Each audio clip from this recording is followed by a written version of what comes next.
اهلا بيكم في فيديو جديد وحلقه جديده. انا سلوى عبد، ووردبريس ديفلوبر، وبما اني رافعه البورتفوليو بتاعي على بيهانس فهشرح لك النهارده ازاي تقدر ترفع مشروع كامل على بيهانس. ويلا بينا.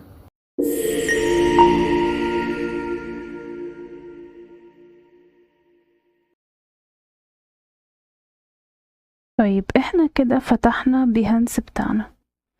اول حاجة عشان نبدأ نشير او نرفع شغل لينا او بروجكت، هنبدأ نعمل ايه؟ هنيجي هنا في share your work، هنيجي في project ونضغط عليها، هتتفتح لنا الداشبورد هنا بالشكل ده. اوكي، هيجيلنا هنا كذا اوبشن نقدر ان احنا نشتغل عليهم. اول حاجة احنا عايزين نبدأ ان احنا نرفع صورة، عشان الموقع بتاعنا عبارة عن صور او سكرينات احنا واخدينها. اوكي، فهنرفع صورة هنا مع بعض.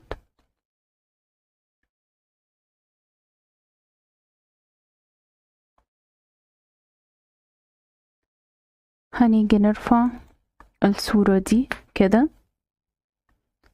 للبروجكت بتاعنا، وكده الصورة دي بتتحمل معانا.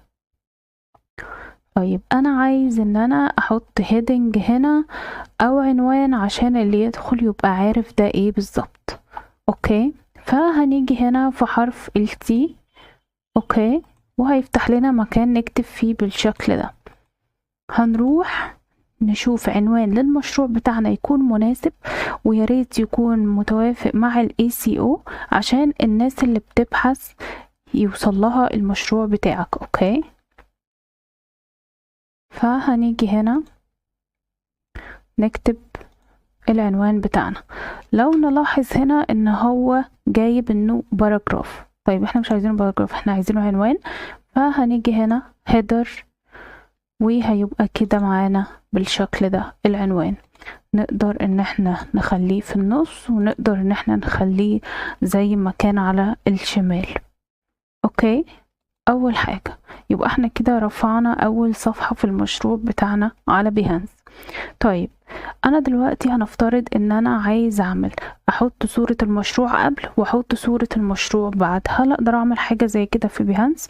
يعني انا مثلا اخدت موقع كنت شغال عليه، ففي صور قبل ما ابدأ اشتغل على الموقع، وفي صور بعد ما خلصت شغل على الموقع، قبل وبعد. اوكي، هل اقدر اعمل ده؟ اقدر اعمل ده. هنيجي هنا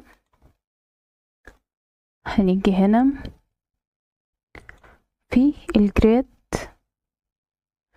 عايزة اوضحها لكم هنا كده في الجريد، او هنا فوتو جريد من هنا، وهنختارها، وهنختار image، وهنختار الصورتين بتوعنا الفرق. اوكي، وهي يطلع لنا صورة قبل وصورة بعد.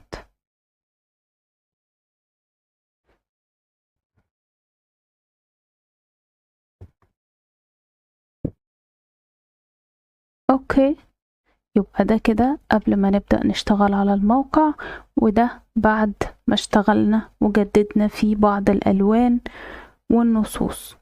فاحنا كده نقدر نحط صورة قبل وبعد على بيهانس. طيب هل اقدر احط صورة تالتة؟ اقدر احط صورة تالتة. هنيجي هنا، احنا عايزين نحط صورة تالتة هنا. اوكي، احنا ممكن نعمل ده خالص، نمسحه ونجرب، او مش هنمسحه، هما هنا 2، هنجرب نحط 3 ونشوف انه اللي شكله افضل.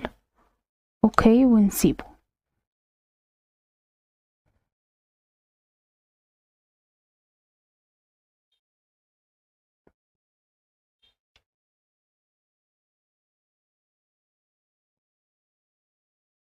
كده ال3 صور بيتحملوا معانا.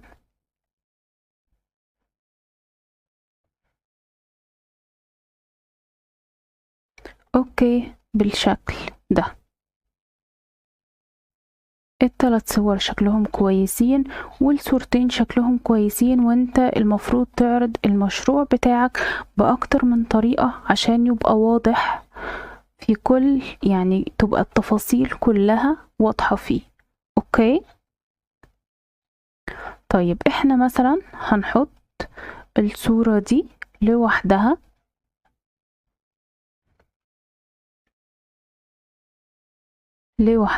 عشان تبقى واضحة برضو.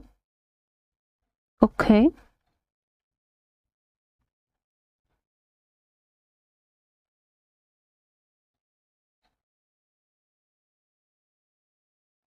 كده بالشكل ده معانا. اوكي، احنا كده بنظبط المشروع بتاعنا ان هو يترفع بشكل كويس. طيب هنبدأ ننزل باقي الصفحات بتاعة الموقع بتاعنا، وهنختار فوتوجراد برضو image،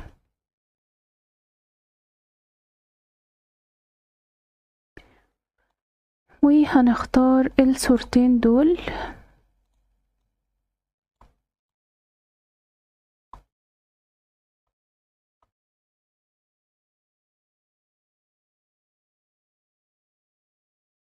بالشكل ده معانا.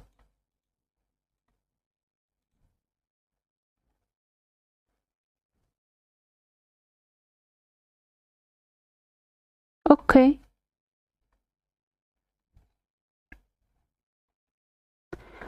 هنختار الصورتين الباقيين،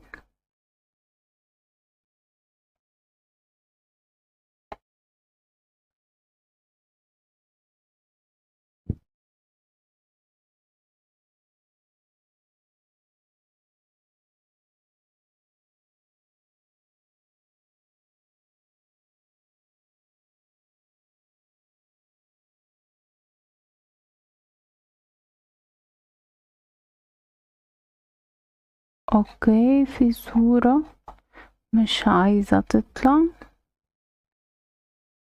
ممكن نجرب مرة تانية.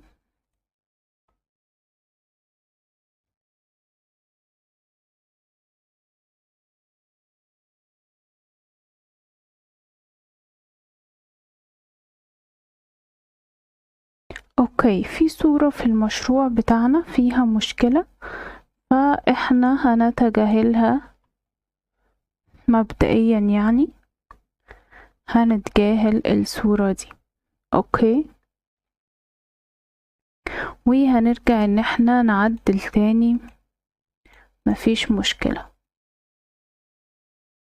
طيب ايه ناقصنا بقى عشان المشروع ده يبقى كامل؟ اول حاجة احنا عايزين نوضح لأي حد داخل كل الكلام اللي هو شايفه قدامه ده. طيب هنوضح لهم ازاي؟ بان احنا نبدأ ان احنا نكتب تكست، نشرح لهم، اشرح لهم ده عبارة عن ايه. اوكي، اللي انت شايفه ده عبارة عن كذا، اللي انت شايفه ده. طيب هنكتب التكست ده ازاي؟ هنشوف مع بعض دلوقتي. طيب هنبدأ نعمل ايه؟ هنبدأ نيجي هنا في التي مرة تانية، وهنكتب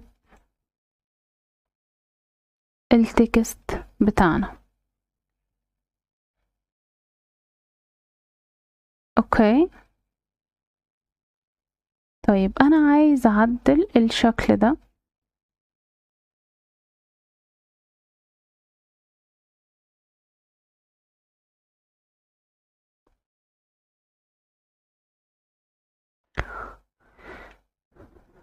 نقدر ان احنا نختار اي خط احنا عايزينه من هنا. اوكي،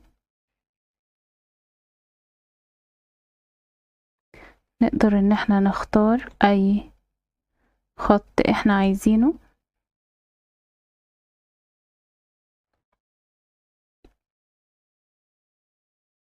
ونقدر ان احنا نحط اي لينك احنا عايزينه. طيب انا عايز اخلي الكلام بولد. اوكي، ادي الكلام بتاعي بولد. طيب انا حاسس ان الخط مثلا صغير، فاقدر اكبر واصغر زي ما انا عايز. اوكي. طيب احنا هنختار خط تاني عشان ده مش افضل حاجة. هنيجي نختار خط نعلم كده بالشكل ده، ونبدأ ان احنا نجرب الخطوط كلها. ده اوضح خط حاليا. اوكي كده احنا عملنا التكست بتاعنا. اوكي. طيب الجزء الابيض ده كله، هل نقدر ان احنا نغير العنوان بتاعه؟ نغير قصدي اللون بتاعه. هنيجي فين هنيجي في الستايل هنا، يا رب يبقى واضح. هنا في الستايل، دقيقة بس عشان هو شكله عايز يهنج كده. اوكي. طب هنيجي في السيتنج.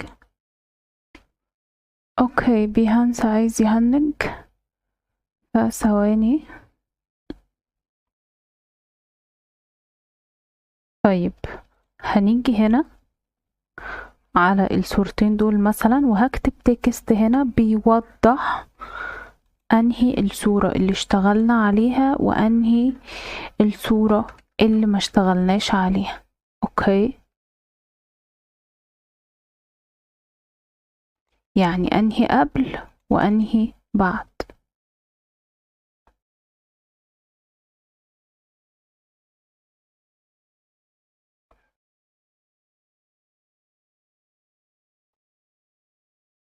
اوكي.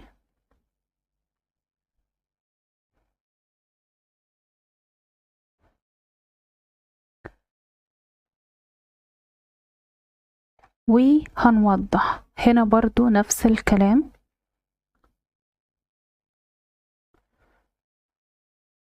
هنيجي هنا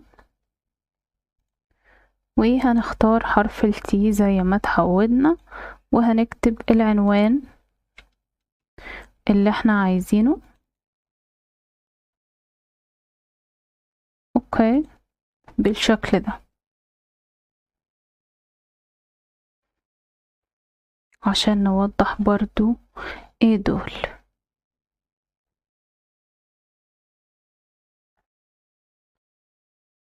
اوكي.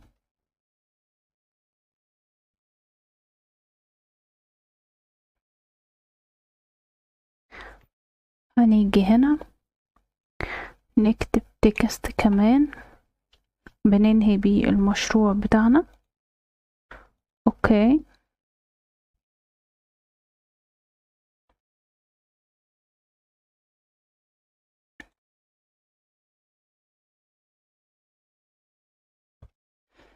بالشكل ده. عايزين دلوقتي ننشر المشروع بتاعنا، وهنيجي في الستايل. اوكي في هنا مشكلة. طيب الناس اللي كانت بتواجه مشكلة زي المشكلة اللي انا كنت بواجهها دلوقتي، ان هم مكانوش عارفين يفتحوا الستايل ولا السيتنج، فده كان بسبب البراوسر. اوكي غير البراوسر بتاعك، هتلاقي كل حاجة اشتغلت. هنيجي هنا في الستايل، نقدر ان احنا نغير اللون لأي لون احنا عايزينه. اوكي احنا عايزين نسيبه لون مش بعيد عن الالوان بتاعة المشروع عشان ما نشتتش الناس. اوكي ممكن نسيبه ابيض زي ما احنا عايزين، ونرجع تاني السبيس بقى ما بين كل سيكشن والتاني ده بالظبط. اوكي فاحنا هنخليه زي ما كان. اوكي وهنعمل سيف. هنيجي هنا في السيتنج، وهنبدأ ان احنا نحط البيانات دي مع بعض. اوكي اول حاجة نحط البروجكت تايتل او العنوان بتاع المشروع بتاعنا.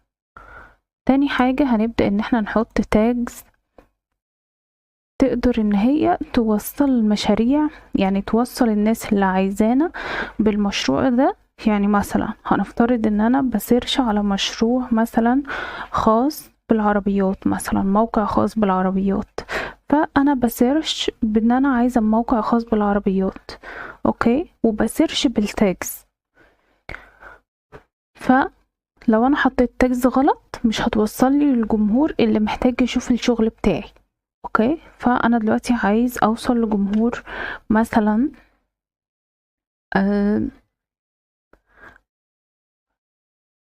جمهور خاص بالتعديلات البصرية، خاص باليو اكس يو اي، ب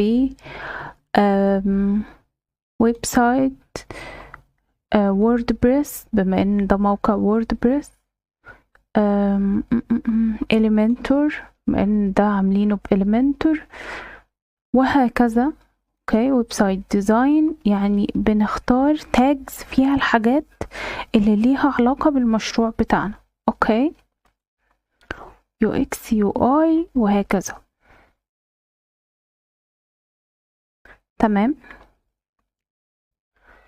بنختار من هنا. اوكي، هنا بيقول لنا ايه التول اللي احنا استخدمناه. طيب احنا استخدمنا ووردبريس، هنا احنا عملنا حاجة غلط. اوكي ثواني، كنسل.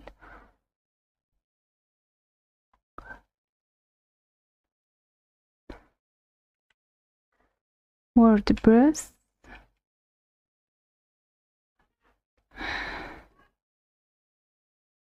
انتظروني بس. اوكي هنكمل مع بعض. اخترنا التول بتاعنا ووردبريس و Elementor. هنيجي هنا وهنيجي نختار الكاتيجوري بتاعتنا. ممكن نختار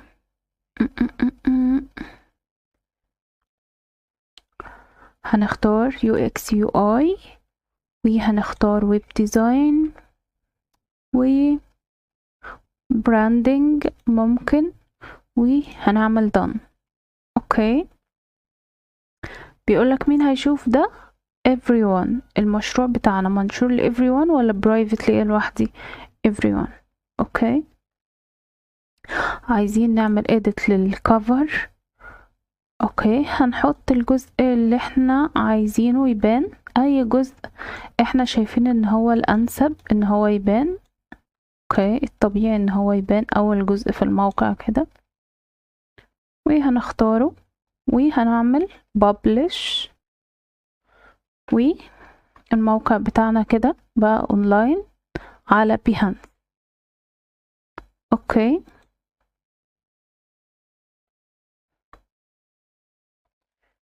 نيجي بقى نتفرج على الموقع بتاعنا. ادي صفحتنا على بيهانس، وادي المشروع بتاعنا اهو، هندخل فيه.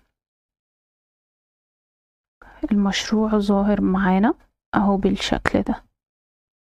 ده المشروع اللي احنا رفعناه مع بعض، وده اللي انت لو مشيت على خطوات الفيديو هتقدر ترفع نفس المشروع بنفس الطريقة بالخطوات معانا.